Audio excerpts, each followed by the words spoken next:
Well, hi everybody. I'm Josh with the Family Foundation of Virginia. I'm the legislative counsel here. I'm also legal counsel for the new Founding Freedoms Law Center, which we launched just recently. I'm joined by Mark, who's our summer legal intern here. It's been great having Mark this summer. He's from Liberty University School of Law. And today we want to talk to you a little bit about this concept of the ministerial exemption.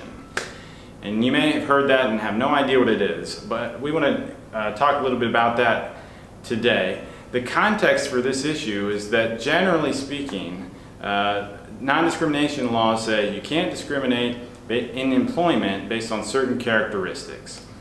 But there's sort of a carve-out for religious groups, whether it be schools, churches, or otherwise, that says, hey, courts, you can't get involved in the employment decisions of religious organizations for who they hire as a minister. Right? But there's this open question about, well, who's a minister? Is it just people who have minister in their title? Or in the case of a school, would it include the math teacher? You know, how far does this go where the government's not going to peer in and second guess the decisions? So Mark, why don't you tell us a little bit about this case that came out last week called Our Lady of Guadalupe Schools, and it dealt with this issue.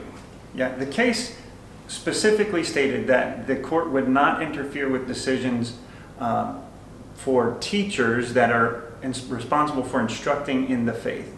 And so they're saying those ministry decisions are outside the authority of the court, and to interfere with them would be a violation of the First Amendment.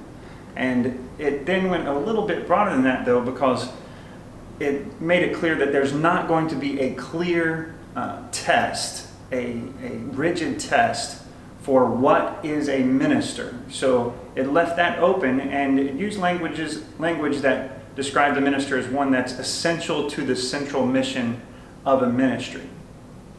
Yeah, so in a sense, it's broad, and that's good. We're saying we're not going to try to define what a minister is. However, it could lead to further litigation if someone were to question it. So that's one of the reasons why I believe it's so important that we now have the Founding Freedoms Law Center, because we're going to be dealing with this question still. I'm grateful that we've got some better clarification on this issue, but it's going to continue to be an issue that will be litigated. So stay tuned for more on that. Till next time, thank you.